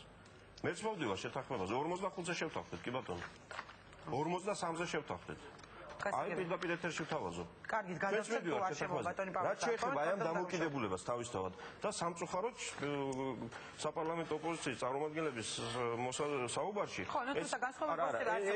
ეს არა ტონალობაზე მაქვს მე უბრალოდ აი პოლიტიკურ ხედვაზე რომ აი ოღონდ ხელისუფლებას რამე გამოუგლიჯოთ ეს ხელისუფლება კი არა იქ მაგიდასთან დიზ ნაციონალური მოძრაობა NDI-ის ოფისში სად რას მივდიოდით თუ ხელისუფლებასთან უნდა გველაპარაკა პარლამენტში იხსნიან ხელისუფლებასთან და ელაპარაკონ. იქ საუბრობენ პოლიტიკური პარტიები და არავის არა აქვს რამე განსაკუთრებული უფლება, პრივილეგიები, რომ მე რო ვიტყვი ეს ასე უნდა იყოს. ჩვენ პრაქტიკულად ყველა საკითხში წავედით კომპრომისზე. ამ საკითხშიც მზად ვართ კომპრომისისთვის. 50 არა, იყოს 45. კარგი, მე ამ კითხვას დავუსვამ. მე დარწმუნებული ვარ, თუ ხელისუფლება და ალიანსი ამ თემაზე მიაღწევს სერიოზულ კომპრომისს, ძალიან ბევრ სხვა საკითხზე, აი ის კონტურები, რაც მე ვთქვი, პროგრესის და წინ გადადგმული ნაბიჯების მიღწევადი გახდება და ჩვენ შევძლებთ საარჩევნო გარემოს თვისობრივად შეცვლას. ეს ძალიან მნიშვნელოვანია ჩვენ თანამშრომლობაზე და დიალოგზე უარს არ ვამბობთ. დიალოგზე უარს არ ვიტყვით არავითარ შემთხვევაში, მაგრამ არის პოზიციები, რომელიც მნიშვნელოვანია და კიდევ მეორე, ერთი საკითხიცაა. ეს კომისია მუშაობდა 8 თვის განმავლობაში და ბოლო ერთი თვეა თვენახევარია, რაც რეალურად წავიდა საუბარი თემებზე. მაგრამ ამ კომისიაში არ განხილულა საპარლამენტო არჩევნების თემა. ეს კომისია რა ადგილობრივი არჩევნებისთვის შეიქმნა? განხილვა ხო გაგრძელდება, მაგრამ უკაცრავად, მაგაშია საქმე, ამიტომ როცა ლაპარაკია რომ შევთანხმდით, აი ვიზეიმოთ, ასე არ არის. ბევრი საკითხია დარჩენილი, მათ შორის ბევრი არასამთავრობო ორგანიზაციის მიერ დასმული საკითხი. ჩვენ მზად ვართ ამ მუშაობისთვის, მაგრამ ყველას მოუწოდებ ოპოზიციასაც, ვინც იქ მონაწილეობს, ხელისუფლებასაც, რომ თქვათ, აი ამ ზედმეტი აჟიოტაჟით სულ არ გააფუჭონ საქმე. ეს თუ იმიტომ კეთდება, რომ ევროპის დელეგაცია ჩამოსული და მომავალ კვირას ამერიკელები ჩამოდიან საკმაოდ სერიოზული დელეგაცია, რომ იმათ როგორმე მივიტანოთ ყურამდე, რომ ხელისუფლება და ოპოზიცია შეთანხმდა, მათ ჩვენ ვხვდებით და ვეტყვით, რომ არა ბატონო, ჯერ არაფერზე არ შეთანხმებულა, არის პროგრესი და ჩვენ გვინდა ამ პროგრესის შენარჩუნება. მე მინდა ბატონ პავლისას თხოვ მოვიწიო სტუდიაში, მანამდე შევუთ კომენტარები, თქვენ უბრალოდ მართველი გუნდის დრო აღარ რჩება და დებატების, მაგრამ აქვე ჩამოვართ მართველი გუნდის წარმომადგენელსაც და თქვენგან სურვილი გასაგებია, რომ ეს დებატები ამ სტუდიაში მომავალში შედგეს. მე ხო უბრალოდ მინდა კომენტარები შევთავაზო სხვა ოპოზიციის წარმომადგენლების, ვინც ყველას მოწვევა სტუდიაში, შეუძლებელი იყო მაყურებელს თუ რა რეაქციები მოუყვა აი ამ გარკვეულ შეთანხმებას 30%-იან ბარიერზე თუ არ შეთანხმებას, როგორც ბატონი დავითი ამბობს და ამაზე განმოგზოთ პავლე კუბლაშვილთან. მოვისმინოთ კომენტარები და მართველი გუნდის წევრი იურიდიული კომიტეტის თავმჯდომარე იქნება ჩვენი გადაცემის ბოლოს სტუმარი. მე ძალიან შიშით უყურებდი ხელისუფლების პოზიციას, რომ არჩევნები უნდა ჩატარებულიყო მერის პირდაპირ დარჩება ბარიერის გარეშე და სრული მოულოდნელობა იყო მათი კომპრომისი, თუნდაც 30%, მიუხედავად იმისა, რომ ეროვნულ დემოკრატიული პარტიის პოზიცია იყო ბევრად უფრო მაღალი ბარიერი, მაგრამ 30%-ის მათი მხრიდან გადმოგული ნაბიჯი მიმაჩნია, რომ გარკვეული კომპრომისი იყო. მე მოვით 50-ზე, გაძლევ 30 და მე შევთანხმდით 40-ზე. ვაჭრობა არ არის. რაზე არის მიღწეული? ვისგან? არა ოპოზიციისგან? ეგრეთ წოდებული ვითომც ოპოზიციისგან? ვინც თანხმდება ამაზე, ის არ არის ოპოზიცია. ნათელია, არითმეტიკულად ნათელია. არ შეიძლება რომ ოპოზიცია თანხმდებოდეს 30%-ზე. არც ერთი ოპოზიცია, არც ერთ მსოფლიოში, ქვეყანაში, მსოფლიოში. 30%-იანი ბარიერი ნიშნავს იმას, რომ მიუხედავად ტრაბახისა, მიუხედავად ხმამაღალი განცხადებებისა და წარმოდგენებისა გედების თვალზე, ხელისუფლებას მოსახლეობის მხოლოდ 30%-ის მხარდაჭერის იმედი აქვს, გაყალბების, ადმინისტრაციული რესურსის და მოსყიდვის შემდეგაც კი და 70% ოპოზიციას უჭერს მხარს. ეს ხელისუფლების სისუსტის დამასადოსასწორებელია.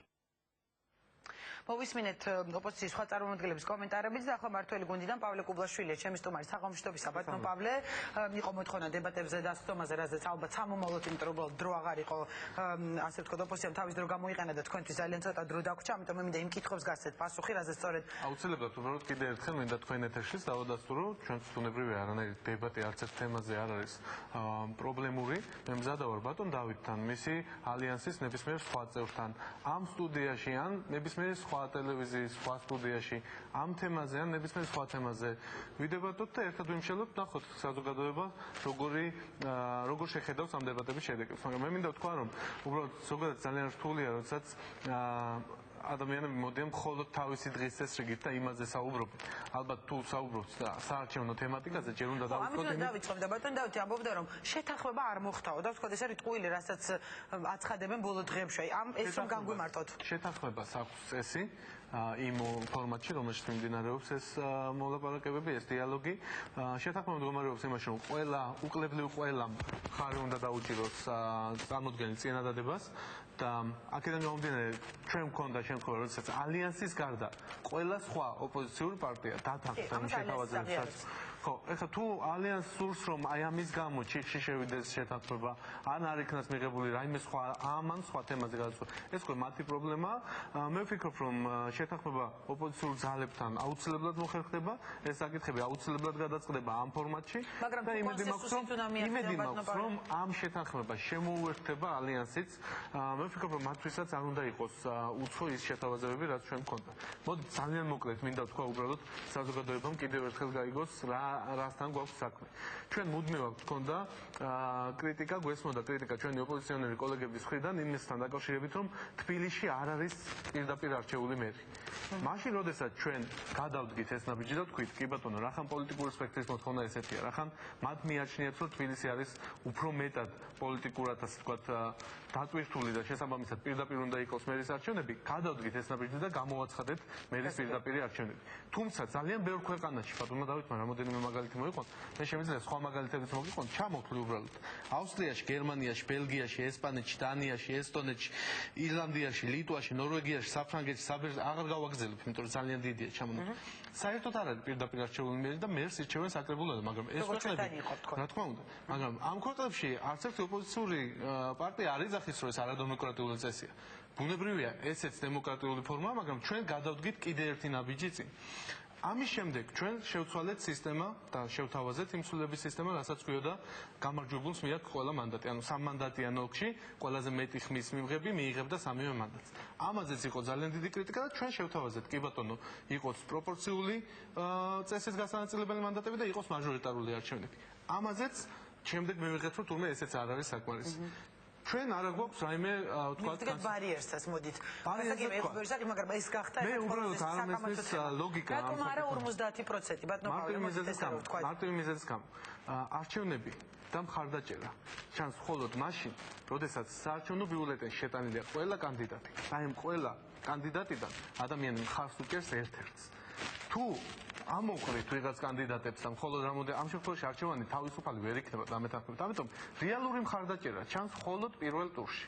თუ მათ აქვთ ესეთი მაღალი მხარდაჭერის იმედი, გამოვიდნენ ამ არჩევნებზე, მიიღონ ნაციონალური მოძრაობის კანდიდატზე უფრო მეტი ხმა და ის იქნება ქალაქის მერი. მაგრამ მათ იციან ძალიან კარგად, რომ ყველაზე მაღალი მხარდაჭერა, ყველა სხვა პარტიაზე მაღალი მხარდაჭერა თბილისშიც, ისევე როგორც საქართველოში მთლიანად, აქვს ნაციონალურ მოძრაობას და მეც კანდიდატს. ეხლა რაღაც ფორმულების ოფიციალურად დასახელდა, არ დასახელებულა ვინ არის ნაციონალური. შეგვიძლია დავასახელოთ ოფიციალურად დასახელებას, უნებრივია თავის ფორმა აქვს. თუმცა ახლა მე მგონი არავინ არ არის ესეთი, ვისაც ეჭვიება ჩვენი კანდიდატი, ნაციონალური მოძრაობის კანდიდატი იქნება გიგი უგულავი. ხო, ანუ ეს გადაწყვეტილია, ხო, ეს ხო, ამას თავისი ფორმა აქვს, ეს გამოცხადდება შესაბამისად არჩევნების თარიღის განსაზღვრის შემდეგ, ამაზე საზოგადოება უნებრივია დამატებითაც მიიღებს ინფორმაციას, მაგრამ მე მგონი უკვე კითხვის ნიშნები აქ არავის აღარ უნდა კონდეს.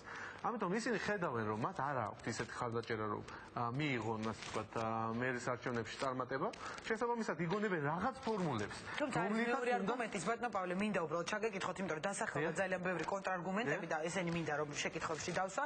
როდესაც საუბარი 30%-იან ბარიერზე, ვთქვათ, საუბრობდნენ იმაზეც ოპოზიციის წარმომადგენლები, იგივე კობა დავითაშვილიც ამას ამბობდა, რომ თუ ვთქვათ მიიღო 31% და ვთქვათ არა 40-43 ხო, რომელიმე კანდიდატმა ეს ნიშნავს, რომ დანარჩენი 79% თქვა 31-ის შემთხვევაში არ უჭერს მას ხარს და უმცირესობით არჩეული მერია. ამ არგუმენტს აქ არის საუბარი იმაზე, ვის უფრო მაღალი მხარდაჭერა აქვს თბილისში. ეს აბსოლუტურად კანდიდატებს შორის, ყველა კანდიდატს შორის ვის უფრო მაღალი მხარდაჭერა აქვს.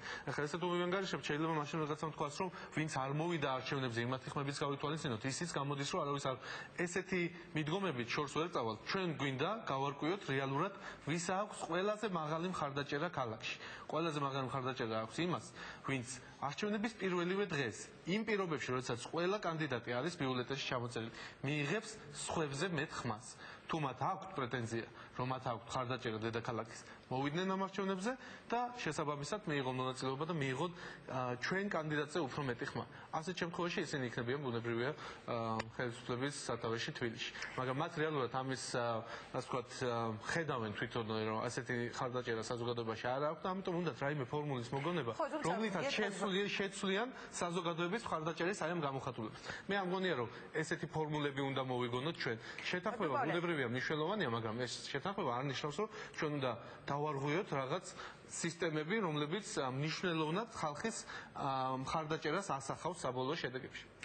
თუმცა ამ ფონზე მე მინდა ვთქვათ გაგახსენოთ რომ იგივე ოპოზიციები თვალწოდები სწორედ ალიანსის წევრები ეცხადებიან რომ მოვიგებთ თბილისს, მოვიგებთ საქართველოს, ისინი ესე უდგებიან და თვლიან რომ რადგან თბილისში უფრო ვთქვათ მეტი იყო საპროტესტო ელექტორატი იგივე საპრეზიდენტო არჩევნების დროს საპარლამენტო არჩევნებში ეს გამოჩნდა, თვლიან რომ თბილისში ვთქვათ ხელისუფლების დამარცხება უფრო შესაძლოა იოლი იყოს მათთვის.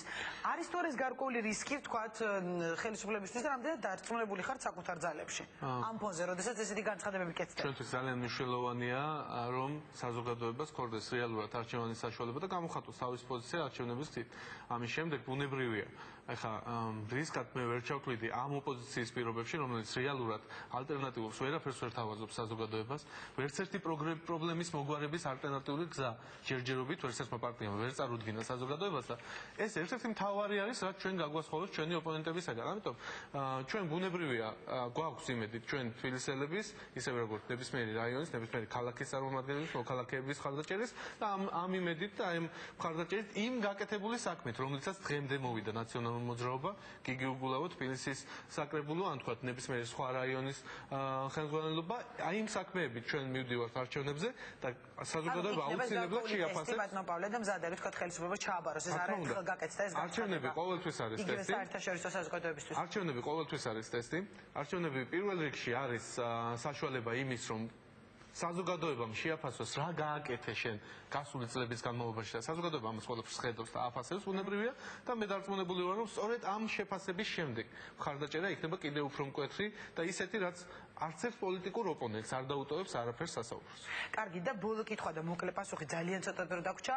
საუბარი იყო რატომ არა პირდაპირ წესით არჩევა თბილისის გარდა სხვა ქალაქებში ამ მოთხოვნას ქრისტიან დემოკრატებიც აყენებდნენ დღეს დავით უსუფაშვილმაც გააჟღერა რატომ ამბობს უარს მართველი ძალიან ბევრი იყო ამ თემაზე საუბარი მე ჩამოგიტვალეთ ქვეყნები შემიძლია კიდე გავაგრძელო უბრალოდ ეჭვმა გადაცემა არ არსებობს სხვა მოდელი არანაირად არადემოკრატიული სხვა ასე ვთქვათ წესით არჩევა საკრებულოდან არჩევა ან სხვა წესით არჩეული აღმასრულებელი ხელმძღვანელი რაიონის ქალაქის დონეზე არადემოკრატიული ნამდვილად არ არის ამას არ უნდა ითქვას შესაბამისად ჩვენ ვფიქრობთ რომ პირველ რიგში დედაქალაქში სადაც უფრო მეტი არის ალბათ პოლიტიკური პარტიების კონცენტრაციაც ვცადოთ და ასე ვთქვათ ჩავატაროთ არჩევნები, პირდაპირ არჩევნები. ბუნებრივია, ეს არის მნიშვნელოვანი დედაქალაქისთვის. ჩვენ ამით შევხედავთ, რამდენად საზოგადოება მხარს უჭერს ამ ტიპის არჩევნებს და აქედან გამომდინარე სხვა გადაწყვეტილებებზე ალბათ შემდეგ სხვა ქალაქებში. ამ ეტაპზე არანაირ სხვა გადაწყვეტილებაზე ბუნებრივია შეიძლება არ. ხოლო თბილისი ჯერ. კარგი, წარმატებებს გისურვებთ. დიდი მადლობა. პავლე კუბლაშვილი იყო ჩვენი სტუმარი მართველი გუნდიდან და გადაცემის ბოლოს გვაქვს უკვე საშუალება გავესაუბროთ თავდაცვის მინისტრს, რომელიც პირველ ნაწილში უნდა ყოფილიყო ჩვენი სტუმარი. ბაჩო ახალაია გვერდება პირდაპირ ეთერში საღამომშვიდობისა ბატონო ბაჩო. მოგესალმებით. თქვენ დღეს ბრძანდებოდით უშიშროების საბჭოს ხდომაზე და ვაპირებდით ამ თემაზე საუბარს, მაგრამ დრო ცოტა გრჩება და ამაზე ჩვენ ეკატყეშელშმა გაგვცა პასუხები. ამიტომ მე თქვენთან საუბარს დავიწყებ გუშინდელი პარლამენტში მისვლით, სადაც ანტიკრიზისულ საბჭოზე იყავით დაბარებული. რა შეკითხვები ჰქონდა დეპუტატებს და რა საკითხები დაისვა ყველაზე მწვავედ, იმიტომ ეს იყო პირველი შემთხვევა თქვენი მინისტრის რანგში, როდესაც თქვა პარლამენტში გამოცხადდით რაღაც დეპუტატების მოთხოვნა და გარკვეულ შეკითხვებს გაეცით პასუხი. კი მართლა ბრძანდებით ეს იყო პირველი შემთხვევა, მაგრამ წვავეთ პრინციპში რო გითხრათ არც არაფერი არ დასრულა. საკმაოდ საინტერესო შეხვედრა იყო. გამომდინარე იქიდან რომ ანტიკრიზისულ საბჭოს წევრებს როგორც ჩანს ჰქონდათ ინტერესი ცალკეული საკითხებისადმი, ჩვენი მხრიდან ჩვენ გავეცეთ მაქსიმალურად აუმწურავი პასუხები ყველა კითხვაზე, რაც მას ჰქონდათ. ეს ძირითადად შეეხებოდა რეფორმებს, რომელიც მიმდინარეობს თავდაცვის სამინისტროში და მათი ინტერესი სწორედ ამის გარშემო არსებობდა, რაზეც მიიღეს აუმწურავი პასუხები. თუ იყო საუბარი ქვეყნის თავდაცვაზე, გულისხმობ ამას იმას, რომ ბოლო პერიოდში ისევ აქტიური გახდა ეს თემა, როდესაც უმოსალოდნო საფრთხებზეა საუბარი და აქვე მინდა გკითხოთ, რამდენად თავდაცვის უნარიანები ვართ დღეს, თუ შეიძლება ასე ითქვას, ანუ რა მდგომარეობა შეერაღებულ ძალებში დღეს, ვთქვათ, როდესაც ომგადახდილია ჯარი და იყო ძალიან ბევრ პრობლემაზე და სხვა საკითხზე საუბარი, ვთქვათ, მწვავე კრიტიკაც ისმოდა ხოლმე. მე შემიძლია ძალიან მოკლედ ორი სიტყვით გითხრათ ამასთან დაკავშირებით რა მდგომარეობაა დღეს შეიარაღებულ ძალებში. შემიძლია გითხრათ რომ დღეს შეიარაღებული ძალები უფრო მზად არის თავდაცვისთვის და უფრო თავდაცვის უნარიანია ვიდრე ის იყო 6 თვის წინ ან 1 წლის წინ. ეს არის ცოცხალი პროცესი, რომელიც გრძელდება და შემიძლია დაგარწმუნოთ, რომ 1 თვის შემდეგ, 6 თვის შემდეგ უფრო უკეთესი პროგრესი იქნება და შესაბამისად დრო ნიშნავს იმას, რომ რაც მეტი დრო აქვს შეიარაღებულ ძალებს, მეტ უფრო მეტი განვითარების საშუალება აქვს. საუბარი ძირითადად თავდაცვის უნარიანობის შესახებ გუშინ პარლამენტში არ ყოფილა ძირითადად როგორც გითხარით ეხებოდა რეფორმებს და რაც შეეხება თვითონ საფრთხეებს, ახლა საფრთხეები განსაკუთრებული ამ ეტაპისთვის რა თქმა უნდა ახლა დღეს და ხოლმე განსაკუთრებული საფრთხე ამ ეტაპისთვის არ არსებობს, მაგრამ თავდაცვის უნარიანობაზე მუშაობა ყოველდღიურად მიმდინარეობს და ეს იქნება ჩვენი ერთ-ერთი მთავარი პრიორიტეტი, ძლიერი შეიარაღებული ძალები, მანამ სანამ რა თქმა უნდა ბოლო ოკუპანტი არ დატოვებს ჩვენ ტერიტორიას. თქვენი წარდგენისას პრეზიდენტი როდესაც საუბრობდა, ამბობდა რომ ბოლომდე დამაკმაყოფილებლად თქვა ვერ შევაფასებთ ჩვენი შეიარაღებული ძალების საბრძოლო მომზადებას და მზადყოფნა შემდგომი ძალიან საშიში აგრესორის მოქმედებების შეკავების კუთხითო. ანუ იქაც იყო მაინც თქვენ წარდგენის და საუბარი რუსეთის მხრიდან მოსალოდნელ აგრესიაზე, რაზეც ნუ რა თქმა უნდა ხშირად ქეთება განცხადებები და იქო ითქვა რომ ბევრად მეტია გასაკეთებელი და ბევრად უფრო მეტად კაცრი ხელია საჭირო ამ უწყებაში. ანუ დაეთქვა თავდაცვის სამინისტროს თქვა თქვენი მკაცრი ხელი, შეიძლება ესე ითქვას. და რას ნიშნავს მკაცრი მიდგომა? მე შემიძლია გითხრათ ერთი რამ, რომ თავდაცვის სამინისტრო როგორც მოგახსენეთ, დღეს შეიარაღებული ძალები ბევრად უკეთ არის მზად თავდაცვისთვის, ვიდრე ეს იყო 1 წლის წინ, თუნდაც და ეს არის პროგრესირებადი პროცესი, რომ და შესაბამისად მომავალშიც იქნება წინსვლა მიმართულებით, რაც შეეხება თვითონ დაიწყო თუ არ ეს არის ჩვეულებრივი მუშაობის პროცესი, როდესაც ჩვენ სამხედროებთან ერთად ვცდილობთ, რომ მაქსიმალურად მოკლე ვადებში უფრო მეტი წარმატებები და წინსვლა გქონდეს შეიარაღებულ ძალებს. და ბატონო ბარჩო, მინდა რეფორმებზე გითხოთ ერთი, რადგან თქვით რომ ძირითადად ამ თემაზე იყო საუბარი. თავარი კიდე რაც ალბათ ხალხისთვის საინტერესოა, ეს არის რეზერვისტების საკითხი, რაზეც ომის შემდეგ გაკეთა მწვავე განცხადებები, თვით პრეზიდენტის მხრიდან ითქვა რომ არ გაამართლა თქვა ისეთმა სისტემამ, როგორიც იყო და საუბარი ახლა ახალ სამსახურზე რეზერვისტების. რა მიმართულებით მუშაობს თავდაცვის სამინისტრო ამ მხრივ და როგორ სისტემას თავაზობს თქვა მსურველებს რეზერვისტებში გაწევრიანების? ჩვენ უახლოეს მომავალში შევართ საკანონმდებლო წინადადებებით პარლამენტში, რომელიც შეეხება რეზერვის სისტემის რეფორმებას. რეზერვისტთა სისტემა რა თქმა უნდა იარსებებს, რომელიც იქნება ბევრად უფრო მოქნილი. პრინციპში შარშანდილმა ომმა ჩვენ გვანახა ბევრი ისეთი ნიუანსი გაგვამახვილებინა ყურადღება, რომელიც შეიძლება ითქვას, რომ მოგცემს ეხლა ამ ეტაპზე სწორი გადაწყვეტილებების მიღების საშუალებებს. შესაბამისად, შემიძლია გითხრათ, რომ რეზერვის სისტემა იარსებებს, ეს იქნება ძირითადად ერთგვარი საარმიო რეზერვი, რომელიც დაეყრდნობა უპირველეს ყოვლისა იმ ადამიანებს, რომლებსაც მეტნაკლები გამოცდილება აქვთ შეიარაღებულ ძალებთან ურთიერთობის და მხოლოდ შემდგომ ეტაპზე დანარჩენ სხვა წევრებს საზოგადოებისას, რომლებიც უკვე სხვა სტილით და სისტემით გადამზადდებიან. კარგი და ბატონო ბაჩო, ბოლო კითხვა 4 დღეში თუ არ ვცდები, ნატოს ეგიდით ავღანეთში უკვე სამშვიდობო ოპერაციებში მონაწილეობისთვის მიემგზავრება ქართული შეიარაღებული ძალების ასეული, ვთქვათ, რა რაოდენობამდე იგეგმება ზუსტად, ასე ვთქვათ, ციფრი რო ვთქვათ, ჯარისკაცების გამგზავრება უკვე 2010 წლის გაზაფხულზე კიდევ და რამდენად ხელწერტილებში მოუწევთ მათ პატრულირება, გულისხმობ ქართულ ჯარისკაცებს და როგორია მათი მომზადების დონე ამისათვის?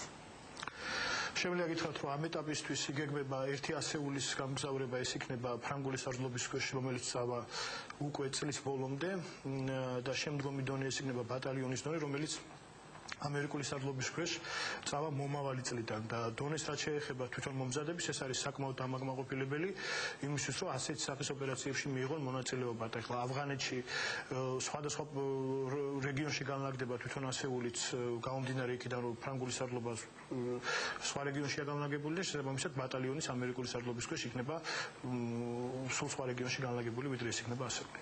და რამდენად ცხელი თქვა ადგილებია ეს თუ არის უკვე ცნობილი? რას გულისხმობთ? სადაც პატრულირებას გაწევენ, თქვათ, ქართველი ჯარისკაცები იგივე. ჩვეულებრივი სამშვიდობო ოპერაცია იქნება, რომელიც აქამდე ყოფილა, რაც ახლა მიმდინარეობს, ახლა ანუ მათ მოვალეობებში თქვათ იგივე შევა, რაც აქამდე იყო? ბატონო? ანუ მათი მოვალეობა იქნება იგივე, რაც აქამდე იყო, ვთქვათ, ხო, სამშვიდობო ვთქვათ, პატრულირებაში მონაწილეობა, პერიმეტრის კონტროლი და ასე შემდეგ. ეს იქნება ჩვეულებრივი სამშვიდობო ოპერაცია, ისი გამოცდილება ჩვენ ძალებს აქვთ სხვადასხვა ავღანეთშიც, ერაყშიც, კოსოვოშიც, სუსტად იმ სახის ოპერაციაში მიიღებენ მონაწილეობას და ამ თვალსაზრისით რაიმე განსაკუთრებული სიახლე ეს არ არის. ამ მიმართულებით გამოცდილება საკმაოდ რელევანტური არსებობს. კარგი, და მთლიანობაში რამდენი ჯარისკაცის გასვლა იგეგმება ავღანეთში და დავასრულოთ, ან სულ რამდენი მასე საუბარი? გითხარით, ეს არის ერთი ასეული და ერთი ბატალიონის დონე საბოლოო ჯამში ეგ შეიძლება სადღაც დაახლოებით 800 სამხედრო მოსამსახურეს მოიცავდეს ორივე მისია ერთდროულად. გასაგებია, კარგი.